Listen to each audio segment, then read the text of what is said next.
Hello दोस्तों, हमारे YouTube channel learn with Rajni में आपका स्वागत है। जैसा कि आपको पता है कि पटवार भर्ती परीक्षा 2019 की एग्ज़ाम डेट आ चुकी है और मुझे पूरा विश्वास है कि आपकी जो तैयारी है वो अच्छे से चल रही होगी। तो उसी तैयारी को टेस्ट करने के लिए मैं यहाँ पे पटवारी की जो प्रीवियस एग्ज़ाम में आए हुए क्वेश्चंस हैं मैथ और रीजनिंग के, वो यहाँ सॉल्व करवाऊँगा। वो जो सेलेक्टेड क्वेश्चन हैं वो आपकी तैयारी को अंतिम रूप देने के लिए बहुत ही बेनिफिशियल रहेंगे। आपको आपकी तैयारी कितनी है और किस स्टैंडर्ड पे आपकी तैयारी है वहाँ तक आपको पता चल जाएगा। जैसा कि आपको पता है कि मैथ और रीजनिंग का इसमें 45 क्वेश्चन आएंगे और सबसे ज़्यादा वेटेज इसी का है। तो अगर आप ये सीरीज़ कंप्लीट करते हैं और वीडियो को एंड तक देखते हैं तो ये आपके लिए बहुत ही बेनिफिशियल रहेगा और एग्ज़ाम में आपको बहुत ही हेल्प करेगा। तो मुझे उम्मीद है कि आप इस वीडियो को कंप्लीट देखेंगे और इस सीरीज़ में हमारे साथ बने रहेंगे। तो चलिए स्टार्ट करते हैं। तो चलिए देखते हैं फर्स्ट क्वेश्चन। इसमें देखिए दे रखा है, मनोज को परीक्षा में उत्तीर्ण होने के लिए 36% अंक प्राप्त करने थे। उसने 24% अंक प्राप्त किए और वह 9 अंकों से अनुत्तीर्ण हुआ। पेपर का पूर्णांक क्या था? देखिए ऐसे क्वेश्चन एग्जाम में आते हैं, परसेंटेज का क्वेश्चन है, इजी सा क्वेश्चन है। देखना, अगर उसके 36% मार्क्स उसको मिलते तो वो पास हो जाता है ना, लेकिन उसको कितने मिले? उसको मिले 24% मार्क्स और वो फेल हो गया। कितने नंबर से फेल हो गया? वो 9 नंबर से फेल हो गया। 9 नंबर से 9 मार्क्स, ठीक है। तो उसके कितने परसेंट कम मार्क्स बने? उसके बने 12% कम नंबर बने उसके। यानी अगर उसके 12% और बनते तो वो पास हो जाता। यानी 12% की वैल्यू किसके इक्वल होनी चाहिए? 9 मार्क्स के इक्वल। मतलब तो ये हुआ वो 9 मार्क्स से फेल हुआ या फिर वो 12% से फेल हुआ। तो यहाँ से देखिए, मेरे को कोई भी चीज़ अपने आप में 100% होती है, यानी उसका पूर्णांक पूछा है। पूर्णांक का मतलब हो गया 100%, तो उसका टोटल पूर्णांक पूछा है। तो देखिए पूर्णांक कैसे निकलेगा? यहाँ से देखिए 4% की वैल्यू किसके इक्वल हो गई? 3 मार्क्स के इक्वल। 4% की वैल्यू किसके इक्वल हो गई? 3 मार्क्स के। मेरे को चाहिए 100%, तो इसको 100 बना दो 25 से मल्टीप्लाई करके। 100% की वैल्यू किसके इक्वल हो गई? 75 मार्क्स, है ना। तो इसका आंसर क्या हो गया? 75 मार्क्स। इजी सा क्वेश्चन है और आते भी हैं ऐसे क्वेश्चन एग्जाम में, ठीक है। तो अब देखिए नेक्स्ट क्वेश्चन।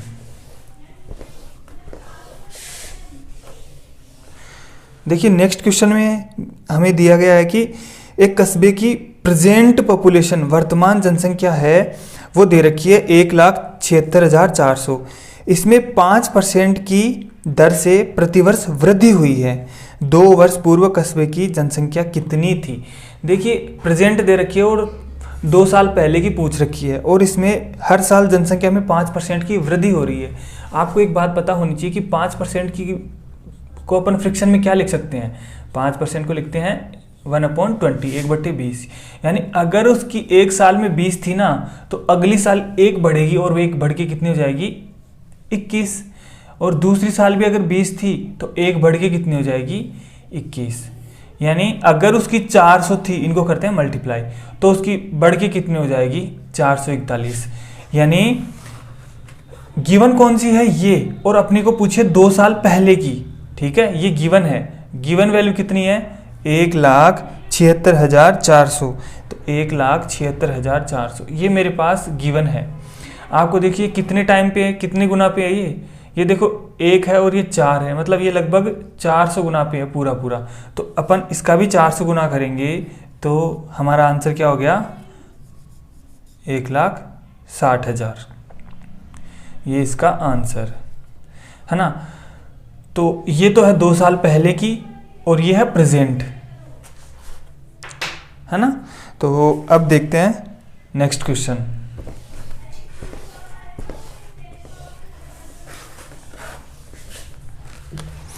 देखिए इसमें दे रखा है, घड़ी को 1440 रुपये में बेचने पर 10% की हानि होती है। उसे कितने रुपए में बेचा जाए कि 15% का लाभ हो? बताइए, करे क्वेश्चन को करिए, देखिए हो रहा है क्या। देखिए सिंपल सा क्वेश्चन है।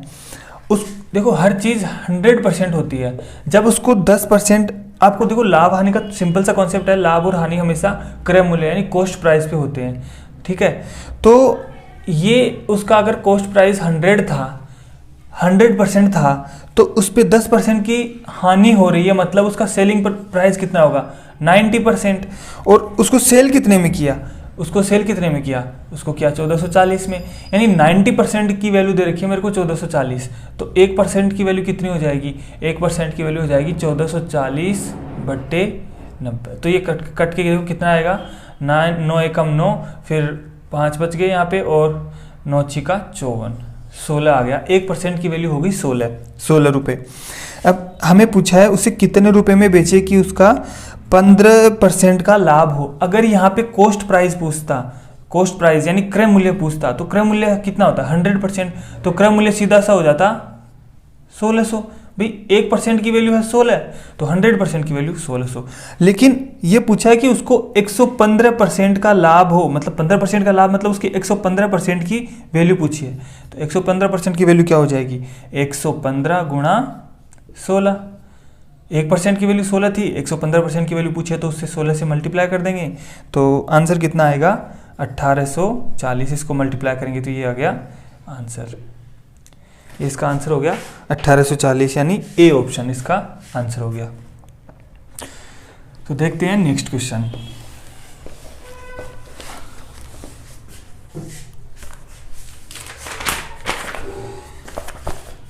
देखो, एक नल एक टंकी को 16 घंटे में भर सकती है, परंतु उसके तल में छेद होने के कारण 24 घंटे में भर पाती है। यदि टंकी पूरी भरी हो तो वह छेद कितने घंटे में खाली वो कर देगा, टंकी को कितने घंटे में खाली हो जाएगी। तो देखिए सिंपल सा क्वेश्चन है, इसमें देखते हैं। ये 16 घंटे में उसको भर रहा है, तो मैं इसको फिलिंग मतलब भरने वाले को एफ लिख सकता हूँ, एफ। ये फिल कर रहा है कितने में, 16 घंटे में, ठीक है। और ये है फिलिंग और लीकेज, दोनों साथ मिलके उसको कितने में कर रहे हैं, 24 घंटे में भर ही रही है यहाँ पे, मतलब लीकेज की कैपेसिटी कम है। तो यहाँ से देखो इन दोनों का एलसीएम लेके सोल्व करते हैं, है ना। तो एलसीएम लेंगे तो यहाँ एलसीएम आएगा 96, है ना। तो ये 6 आ गया और ये आ गया 4। यहाँ पे 48 भी ले सकते हैं एलसीएम, वो कोई दिक्कत नहीं है। अगर 48 लेंगे तो भी आंसर सही आएगा, 96 लेंगे तो भी सही आएगा, अगर और भी एक्स्ट्रा लेंगे तो भी सही आएगा, उससे कोई फ़र्क नहीं पड़ने वाला। चलो मैं 48 लेता हूँ, है ना। तो ये कितना आ जाएगा 3, है ना, और ये कितना आ जाएगा 2। तो मतलब ये इसकी एफिशिएंसी है 3, एफिशिएंसी मतलब कार्यक्षमता, इसकी एफिशिएंसी है 2। हो क्या रहा है यहाँ पे, भरने वाले की अकेले की एफिशिएंसी कितनी है 3, भरने वाले की और खाली करने वाले की एफिशिएंसी कितनी है 2। मतलब 2 कैसे हो गई, इसका मतलब जो लीकेज करने वाला है ना उसकी एफिशिएंसी कितनी है -1, क्योंकि वो लीकेज कर रहा है, इसका मतलब है माइनस। तो लीकेज करने वाले की एफिशिएंसी कितनी है 1, और वो लीकेज कर रहा है, इसका मतलब माइनस। तो आपको पता है टोटल टाइम क्या होगा, मतलब वो कितने टाइम में उसको खाली कर देगा, पूरी भरी हुई टंकी को कितने टाइम में खाली कर देगा। तो इसका आंसर क्या हो जाएगा 48 अपॉन और 48। यहाँ पे देखो ऑप्शन कोई सा भी नहीं है, तो आप किसी एक को 48 कर लेना, जैसे ए ऑप्शन को 48 कर लेना, ठीक है। तो ये क्वेश्चन हो गया। अब देखते हैं नेक्स्ट क्वेश्चन। देखिए सिंपल सा है नेक्स्ट क्वेश्चन भी, ये एग्जाम में सिंपल क्वेश्चन ही आएंगे। किसी धन का 10% वार्षिक दर से 2 वर्ष का चक्रवृद्धि ब्याज 420 रुपये है, तो इस धन पे इसी दर से सेम रेट से 3 वर्ष का सरल ब्याज पूछ लिया। देखिए चक्रवृद्धि ब्याज अलग अलग कॉन्सेप्ट से निकाल सकते हैं, लेकिन यहाँ पे एक चीज़ देखो, सिंपल सी रेट दे रखी है 10% और इसका टाइम दे रखा है 2 ईयर, ठीक। तो चक्रवृद्धि ब्याज आपको पता है ब्याज के ब्याज लगता है, मतलब 10% है, तो एक्चुअल में 2 साल, जैसे अगर ये सीआई होता तो सीआई में 2 साल की सीधी सीधी रेट हो जाती 20%, सीआई में तो सीधा मल्टीप्लाई कर लेते हैं, लेकिन ये सॉरी मैंने उल्टा बोल दिया, एसआई में सीधा मल्टीप्लाई कर लेते हैं। अगर ये एसआई होता तो यहाँ पे सीधा सीधा 20% हो जाता, लेकिन ये क्या है सीआई, सीआई में सीधी रेट नहीं निकल सकती, इसलिए यहाँ पे क्या करते हैं, यहाँ पे सक्सेसिव वाला कॉन्सेप्ट लगाते हैं। सक्सेसिव का मतलब क्या होता है 10 + 10 + 10 × 10 अपॉन 100। देखो ये यहाँ से 0 से 0 2 कट गए, 1 बचा, 10 10 20 और 121, यानी एक्चुअल में उसकी रेट कितनी हो गई 21%। यानी उसको इतना परसेंटेज क्या मिलेगा, उसको 21% क्या मिलेगा, उसको मिलेगा 21% ब्याज, 21% उसको ब्याज मिलेगा। लेकिन उसको एक्चुअल में मिला कितना है ब्याज, उसको मिला ब्याज 420 रुपये। यानी 21% की वैल्यू 420 है, तो 1% की वैल्यू कितनी होगी, 1% की वैल्यू होगी 200, सॉरी 20 होगी 1% की वैल्यू, 1% की वैल्यू कितनी हो गई 20। अब यहाँ पे 3 साल का निकालना है, तो सबसे पहले तो मूलधन निकालते हैं। मूलधन मतलब 100%, तो मूलधन कितना हो गया, मूलधन कितना हो गया, मूलधन हो गया 2000 रुपये। ये इसका 100% निकाल लिया, तो मूलधन कितना हो गया 2000। अब मेरे को क्या निकालना है, 3 साल का सरल ब्याज निकालना है। तो देखिए सीधा सा 3 साल का निकालना है, 3 ईयर का, और रेट कितनी दे रखी है, वही 10% है। तो 3 साल में एक्चुअल में होगा कितना, 30%। तो सीधा आंसर आ गया 2000 का 30%। अब देखो परसेंटेज निशान, ये ऐसे परसेंटेज निकाल लेते हैं हम, ये 20 से 20 कट के ये 600 आ गया सीधा आंसर। लेकिन इसको और भी माइंड में ही कर सकते हैं कैलकुलेशन। कैसे, आपको पता है 30% निकालना है, 10% निकालने के लिए अपन 1 0 गायब करते हैं, तो 10% क्या है 200, 20% क्या होगा 400, 30% क्या हो गया 600। तो ऐसे भी अपन निकाल सकते हैं। इसका सीधा आंसर आ गया 600 रुपये। ठीक, तो अब करते हैं नेक्स्ट क्वेश्चन। देखो दिया है किसी संख्या के घन और वर्ग के मानों का अंतर 100 है। जैसे मैं मान लेता हूं वो संख्या क्या है x, तो उस संख्या के घन और उसी संख्या के वर्ग के मानों का अंतर कितना है 100 है।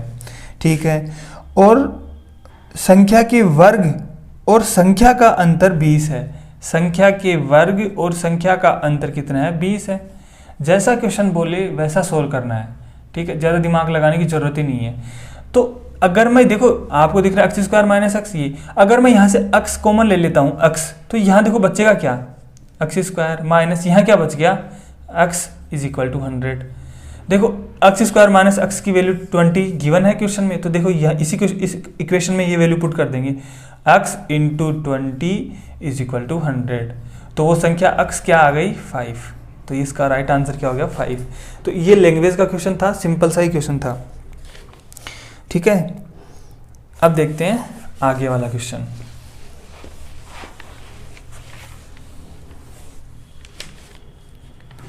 एक नाविक नदी की धारा के विरुद्ध 5 घंटे में 12 किलोमीटर की दूरी तय करता है। उसी समय धारा की दिशा में 22 किलोमीटर की दूरी तय करता है, तो धारा का वेग बताइए। देखिए इसमें क्या होता है, अगर धारा इस डायरेक्शन में बह रही है और आदमी भी इसी डायरेक्शन में तैर रहा है, तो उसकी स्पीड बढ़ जाएगी। लेकिन अगर धारा इस डायरेक्शन में बह रही है और आदमी उसकी ऑपोजिट डायरेक्शन में आ रहा है, तो आदमी बोट जो भी है तो उसकी स्पीड कम हो जाएगी। तो ये तो था सीधा सा कॉन्सेप्ट।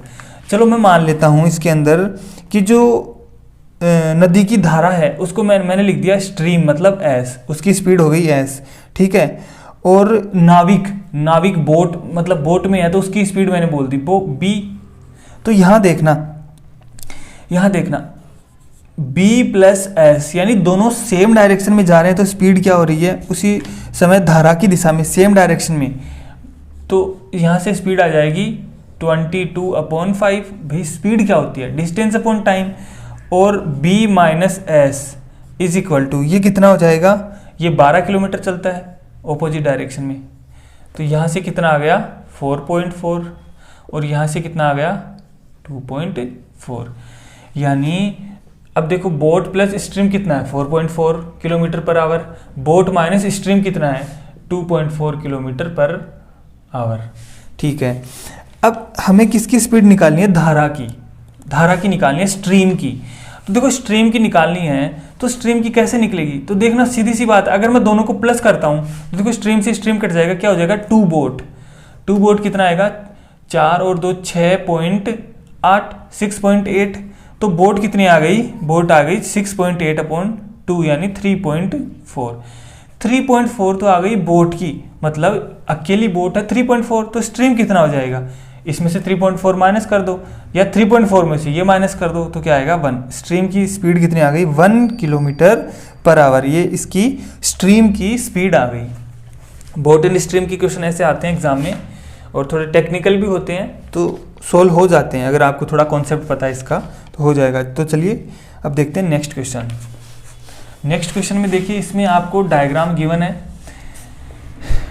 इसमें 4 सर्कल हैं, है ना, 4 सर्कल हैं, सेम रेडियस के 4 सर्कल हैं, 1 2 3 और 4। ये देखिए चारों सर्कल सेम रेडियस के हैं।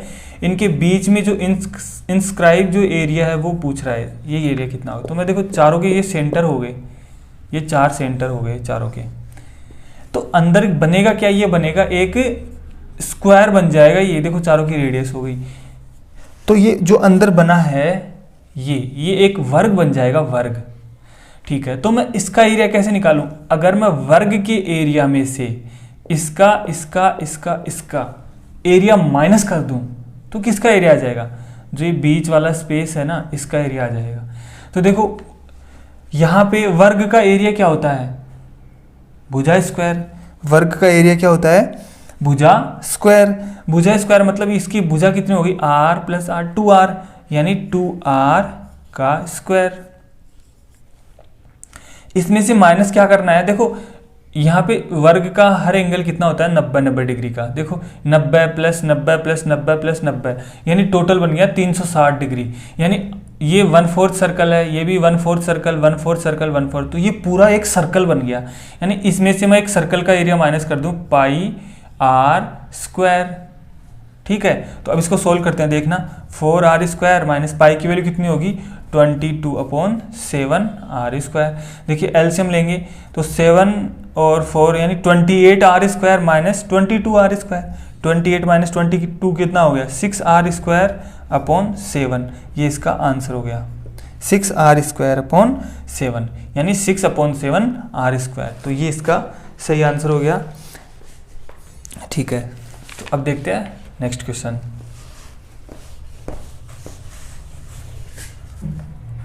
देखिए 8 मजदूर एक काम को 16 दिनों में पूरा कर लेते हैं। 8 ने मिलकर 2 दिन काम कर दिया।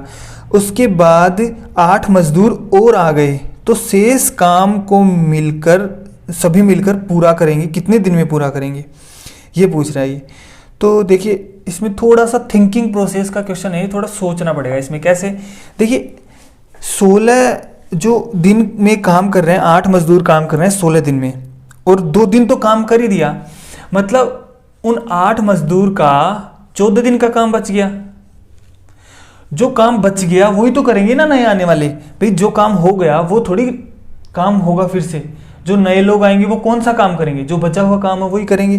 तो अभी बचा हुआ काम कितना है? 8 मजदूरों का 14 दिन का काम बचा है। ये मजदूर 8 मजदूर हैं, उनका 14 दिन का काम बचा है। ये काम कौन आके करेगा? ये काम करेगा 8 मजदूर और आ गए, यानी 8 तो पहले थे और 8 और आ गए, मतलब अब कितने हो गए? 16 मजदूर। और ये 16 मजदूर उस काम को कर रहे हैं, मान लिया x दिन में कर रहे हैं। बस सोल्व कर लेते हैं। 8 दूनी 16 और ये 2, ये 7, तो x की वैल्यू कितनी आ गई? 7। मतलब जो नए मजदूर आ रहे हैं ना, वो फिर उस काम को कितने दिन में कर देंगे? टोटल मिलके 7 दिन में उस काम को पूरा कर देंगे, वो 7 दिन में पूरा कर देंगे। ठीक है, तो अब देखते हैं नेक्स्ट क्वेश्चन। देखिए ए अकेला एक काम को 16 घंटे में, बी अकेला 20 घंटे में और सी अकेला 24 घंटे में उसको क्या पूरा कर सकता है। ठीक है, तो तीनों ने मिलके काम पूरा किया, जिसकी मजदूरी 777 रुपये उनको मिली। मजदूरी में बी का हिस्सा बताइए। देखिए बी का हिस्सा, तो देखो मजदूरी किस बेसिस पे मिलती है? मजदूरी मिलती है उनकी एफिशिएंसी के बेसिस पे, मतलब उसने उस काम को कितनी एफिशिएंसी के रेशियो में किया, उसी रेशियो में उसको क्या मिलती है? मजदूरी मिलेगी। तो देखिए ए कितने में कर रहा है? 16 घंटे में, और बी 20 घंटे में उसको पूरा कर रहा है, और सी कितना कर रहा है? सी उसको कर रहा है 24 घंटे में। ठीक है, तो अब देखिए यहां से मेरे को क्या चाहिए? एलसीएम चाहिए। ठीक है, तो एलसीएम कैसे निकलेगा? एलसीएम निकलेगा, साफ साफ दिख रहा है। देखो इन दोनों का एलसीएम तो हो गया 48, और 48 फिर 20 तो डिवाइड होगा नहीं, तो इसका फिर एलसीएम हो जाएगा 240। 240 इसका क्या हो गया एलसीएम। तो देखिए 240 में ये जाएगा 10 टाइम, ये 12 12 बार, और ये देखो 16 एकम 16 कितना बच गया 8, और 16 पंजे 80 यानी ये 15 बार जाएगा। ये इनकी आ गई एफिशिएंसी, यानी इसी रेशियो में क्या करेगा वो, इस रेशियो के अंदर जो मजदूरी है उसको डिवाइड करेगा। तो देखिए टोटल रेशियो कितना है, टोटल रेशियो कितना है 10 20 30 और 37, टोटल रेशियो कितना है 37, ठीक है, टोटल रेशियो है 37। अब इस 37 यूनिट की वैल्यू किसके इक्वल है 777 रुपए के, तो एक यूनिट की वैल्यू चाहिए, एक यूनिट की वैल्यू कितनी होगी 777/37।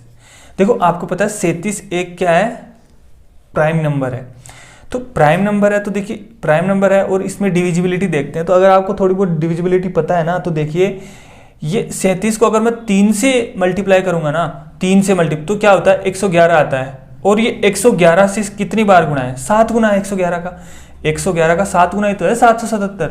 तो 37 का 3 गुना और फिर 111 का 7 गुना, यानी टोटल कितना है 21 गुना, यानी इसमें ये टोटल घट गया 21 बार, यानी एक यूनिट की वैल्यू कितनी आ गई 21। अगर ये डिविजिबिलिटी पता है तो अच्छी बात है, वरना आपको फिर डिवाइड करना पड़ेगा, तो उसमें क्या है थोड़ा टाइम लग जाता है और एग्जाम में इतना टाइम नहीं मिल पाता।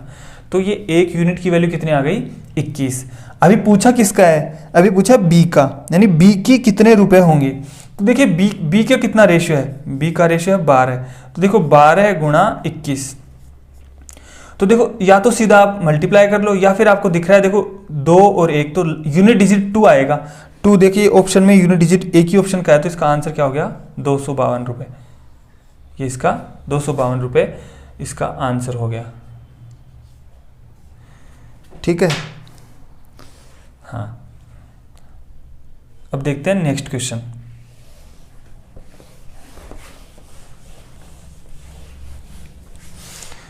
देखिए डायग्राम दिख रहा है आपको। अब देखना इसमें ये दिया है मेरे को कि ये एक सर्कल है, एक वर्ग है, और उसके चारों तरफ ये क्या है एक स्क्वायर है, मेरे से सही नहीं बना ये एक स्क्वायर है सर्कल के बाहर। आपको इसका एरिया चाहिए इस एक कोने का, तो आपको इसकी रेडियस भी गिवन है, ये रेडियस है, ये रेडियस है कितनी, देखो रेडियस गिवन है 1 मीटर।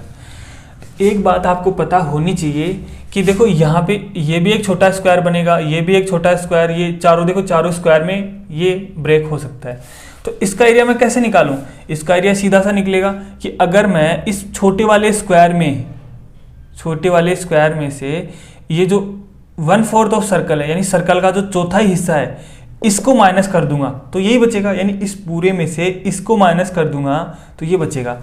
देखिए पूरा जो ये छोटा वाला स्क्वायर है इसका एरिया क्या निकलेगा, भुजा इंटू भुजा, तो 1 × 1 यानी 1 माइनस इसका एरिया क्या निकलेगा इसका, ये देखिए एक पूरे सर्कल का 1/4 हिस्सा है, तो पूरे सर्कल का क्या होता है πr², और इसका 1/4 मतलब 4, तो आंसर क्या हो गया 1 माइनस पाई, r कितना है 1, 1 माइनस π/4 स्क्वायर मीटर, वर्ग मीटर इसका आंसर हो गया, ये मीटर स्क्वायर, ये इसका आंसर हो गया।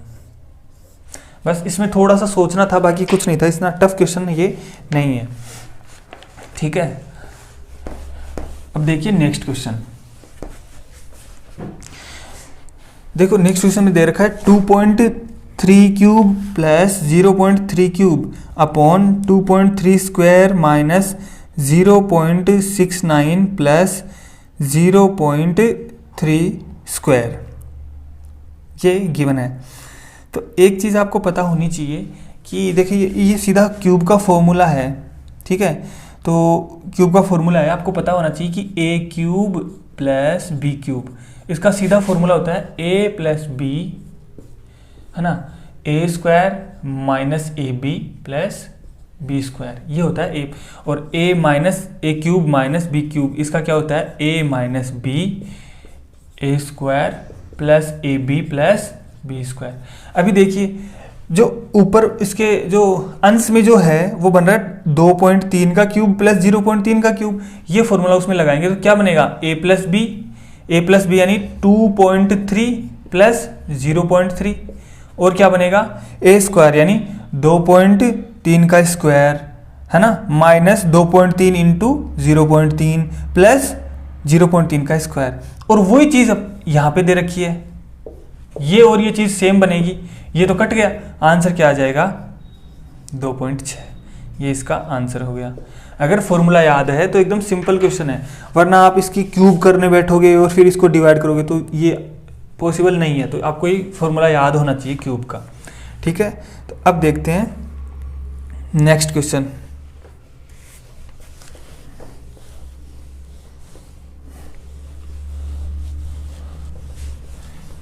नेक्स्ट क्वेश्चन देखिए, एक वर्ग की भुजा में 50% की वृद्धि करने पर उसके क्षेत्रफल में कितनी वृद्धि होगी, कितने परसेंट की वृद्धि होगी, ये क्वेश्चन है।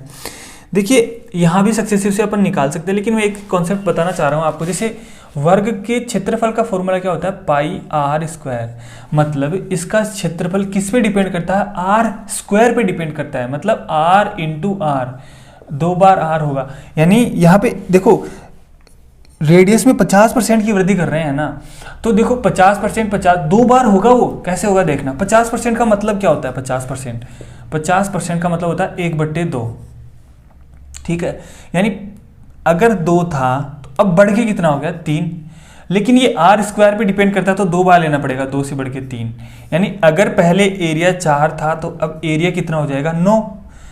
पहले एरिया अगर उसका 4 यूनिट था तो अब एरिया उसका हो जाएगा 9 यूनिट। एरिया में कितने परसेंट की वृद्धि होगी, 5 यूनिट की वृद्धि होगी। कितने पे वृद्धि हुई, 5 की, 4 पे।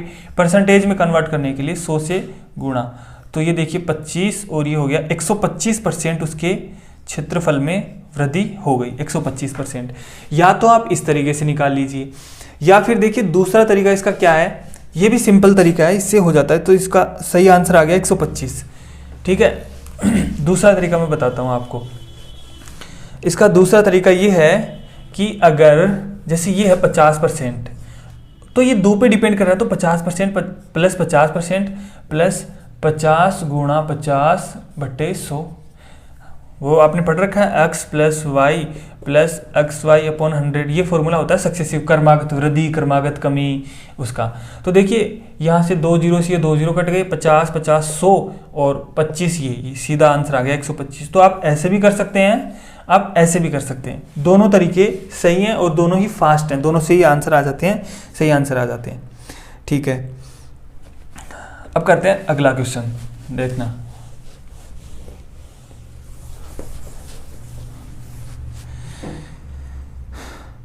हरि के पास कुछ गायें तथा कुछ मुर्गे हैं। उनके सिरों की संख्या 48 है तथा पैरों की संख्या 140 है। देखिए सिरों की संख्या 48, पैरों की संख्या 140, इसका मतलब क्या हो रहा है देखना। कुछ तो गाय है, काऊ, और कुछ मुर्गे हैं, मतलब हैन लिख दिया मैंने, ठीक है। देखो काऊ के कितने 4 पैर होते हैं, तो काऊ के तो होते हैं, देखो सर तो सबके सेम ही होगा, फीट, तो काऊ के 4 और इसके 2, तो 4 को मैं ऐसे लिख सकता हूँ 2 + 2, ठीक है। तो अब जो मैं बोलना चाह रहा हूँ ना वो सुनना। टोटल कितने हैं, टोटल कितने हैं 48, क्योंकि टोटल सिर कितने थे 48, तो टोटल है 48। अब एक बात मेरे को बताना, अगर सारे के सारे मुर्गे ही होते, सारे के सारे मुर्गे होते तो कितने पैर होते उनके, सारे के सारे मुर्गे होते तो उनके 96 पैर हो जाते, सारे के सारे हैन होते तो 96 पैर हो जाते। लेकिन एक्चुअल में पैर हैं कितने, एक्चुअल में पैर तो 140 हैं, तो इतने ज्यादा क्यों आ रहे हैं, इसका मतलब है कुछ ना कुछ क्या है, काऊ भी है कुछ ना कुछ। तो कितना ज्यादा आ रहा है, ये कितना ज्यादा आ रहा है 44 ज्यादा आ रहा है, एक्स्ट्रा कितना आ रहा है 44, ठीक है। तो ये 44 एक्स्ट्रा किसके पैर आ रहे हैं, ये है काउज के पैर। अब काऊ, एक काऊ के कितने एक्स्ट्रा पैर हैं 2, तो कितनी काऊ हो गई 22, यानी यहाँ पे 22 तो काऊ हो गई, और इसमें यही पूछा कितनी काऊ है, तो इसका आंसर हो गया 22। इसका राइट आंसर क्या हो गया 22 काऊ, ठीक है। तो अभी देखते हैं नेक्स्ट क्वेश्चन। देखिए सेम क्वेश्चन आ गया कि 0.4 क्यूब प्लस 0.6 क्यूब अपॉन ये, तो अभी मैंने जस्ट बताया ए क्यूब प्लस बी क्यूब, उसका फॉर्मूला ओपन करेंगे तो क्या बनेगा, वो नीचे वाला पार्ट पूरा कट जाएगा, आंसर क्या आएगा ए प्लस बी, यानी 0.4 प्लस 0.6, ये कितना हो गया 1, इसका सीधा आंसर क्या आ गया 1, इसका आंसर आ गया। ठीक है, तो इसका सही आंसर क्या हो गया 1, इसका सही आंसर हो गया। देखिए नेक्स्ट क्वेश्चन, यदि 3 संख्याएं 5, 7 और 9 के अनुपात में तो उनका एलसीएम 1260 है, तो सबसे बड़ी संख्या। देखिए संख्याओं का अनुपात दे रखा है 5, 7 और 9 और उनका एलसीएम दे रखा है, कितना दे रखा है 1260। एलसीएम कितना दे रखा है इनका एलसीएम दे रखा है 1260। तो देखिए ये रेशियो में है, तो मैं इसका एलसीएम निकालता हूं, इसका एलसीएम, इनका एलसीएम क्या होगा बताना, इनका एलसीएम क्या होगा, तो इनका देखना क्या क्या एलसीएम हो जाएगा।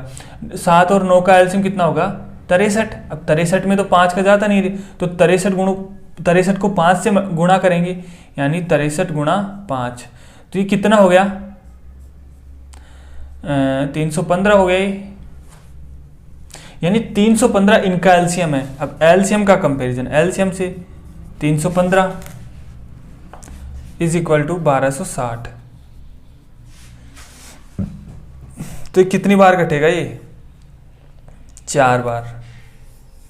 अब बोल रहा है सबसे बड़ी संख्या, तो सबसे बड़ी संख्या क्या हो जाएगी 4 आ गया ना, इसका वैल्यू 4 आ गया, तो सबसे बड़ा क्या है 4, तो 9 को 4 से मल्टीप्लाई करेंगे तो कितना आ गया 36, तो सबसे बड़ी संख्या क्या हो गई 36, तो इसका सही आंसर क्या आ गया, इसका सही आंसर आ गया 36, इसका सही आंसर क्या आ गया 36, इसका सही आंसर हो गया। अब देखिए एक रीजनिंग का क्वेश्चन करवा रहा हूँ मैं, ये देखिए नेक्स्ट क्वेश्चन में एक सीरीज दे रखी है कि 1, 2, 4, 7, 11, 16, देखना 1, 2, 4, 7, 11, 16 ऐसे दे रखा है। गैप देखते हैं, 1 का गैप है, 2 का गैप है, 3 का गैप है, 4 का, 5 का, अब 6 का गैप 22, इसका आंसर क्या हो गया 22, 6 के गैप पे था। ऐसे क्वेश्चन भी आते हैं सीरीज के। अब एक नेक्स्ट क्वेश्चन और देखते हैं कि ये दे रखा है नेक्स्ट क्वेश्चन 3, 3, 6, 18 और 72। देखिए इसमें कुछ ज़्यादा ही बढ़ रहा है, इसका मतलब मल्टीप्लाई हो सकता है, तो देखो 3 को 3 से एक बार मल्टीप्लाई, 1 गुना, ये 2 गुना, ये 3 गुना, फिर ये 4 गुना, अब इसका 5 गुना, तो इसका 5 गुना करेंगे तो क्या होगा 360, तो इसका आंसर क्या हो गया 360, ये इसका राइट आंसर हो गया 360। तो देखिए आज इतने ही क्वेश्चन करते हैं, आप बताना कि वीडियो कैसा लगा, और मैं अभी नेक्स्ट वीडियो में और अच्छे अच्छे क्वेश्चन सेलेक्ट करके लाऊंगा और आपको आपकी प्रिपरेशन चेक करने का मौका मिलेगा। तो इस वीडियो में आज इतना ही, थैंक यू।